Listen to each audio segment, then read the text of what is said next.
You're listening to Gratitude Space Radio. Discover more at gratitudespace.com. You know, have you ever stopped to think that the words we use aren't just descriptions? That they're actually tools that can build our entire reality? Well, today we're diving into how a single label, a news story, can literally change a life. It shows us that how we frame our experiences can sometimes be way more powerful than the experiences themselves. And this idea right here, it's from the book Awareness Reimagined, and it's pretty much the heart of everything we're talking about. The book argues that a tiny shift in how you see things, this little hinge of awareness, can swing open these massive doors in your life. It's a powerful reminder that you don't always have to change the facts, you just have to change the frame you put around them. So this book is this really cool project by two authors who call themselves the Stoic and the Storyteller. And together, they team up to explore the language we use every single day, showing how it shapes our understanding of, well, everything, from our biggest challenges to our greatest joys. And the way they do it is pretty unique. The Stoic, Chris Palmer, he takes these traditionally negative words and just digs in to find the hidden opportunities inside them. And at the exact same time, the storyteller, Bobby Kuntz, he explores positive words to build these beautiful narratives of meaning. It creates this amazing dialogue, showing us we can find growth from, both ends of the emotional spectrum. And this just perfectly shows their whole method. Think about it. Anger isn't just some destructive thing. It's actually proof that you're passionate enough to care. Failure isn't the end of the road. It's a mandatory, non-negotiable part of getting to success. And grief, man, as painful as it is, it's a direct reflection of how deeply you loved. It's all about changing the story you tell yourself. Okay, so to really see this idea of reframing in action, let's dive into this powerful metaphor from the world of medicine. It's one that really sets the stage for a truly remarkable story. In medicine, they have this term, a zebra, and what it means is a really rare diagnosis. The term actually comes from this famous piece of advice that's given to medical students to help them figure out what's going on with the patient. The saying is, when you hear hoofbeats, think horses, not zebras. Basically, doctors are trained to look for the most common explanation first. Think horses. The common cold, the flu. The advice is not to immediately jump to the zebra, that rare, one-in-a-million condition. And look, while this logic makes sense most of the time, it creates this huge, isolating challenge for the families who are, in fact, living with a zebra. And that brings us to the story of Emily Short and her family.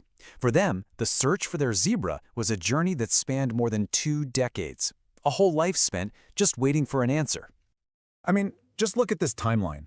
22 years. For 22 years, Emily's family was navigating a world of total uncertainty. All the initial tests for the common horses came back negative. For 2 decades, they were basically told they might never get a diagnosis, until updated genetic testing finally revealed the truth in 2023.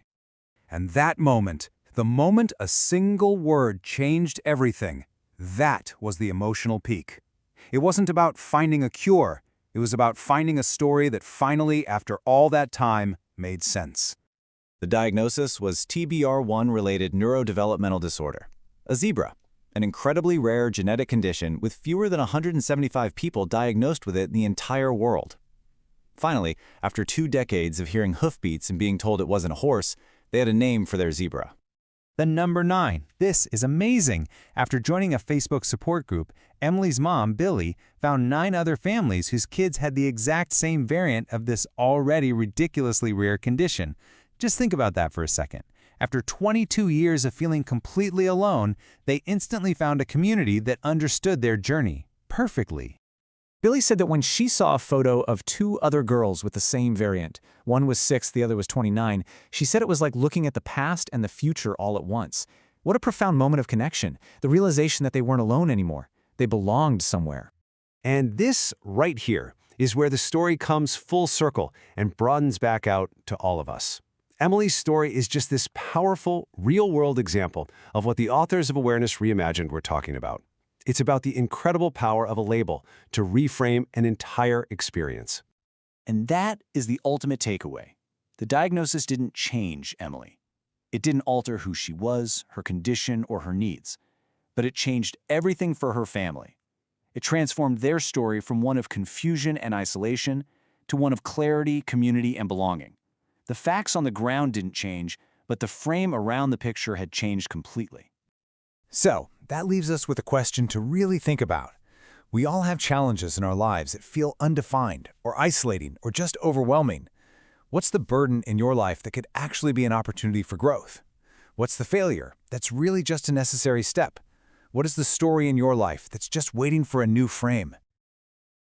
This is Gratitude Space Radio. Thanks for being here. Share the love, listen on Apple Podcasts and Spotify. And explore more at gratitudespace.com.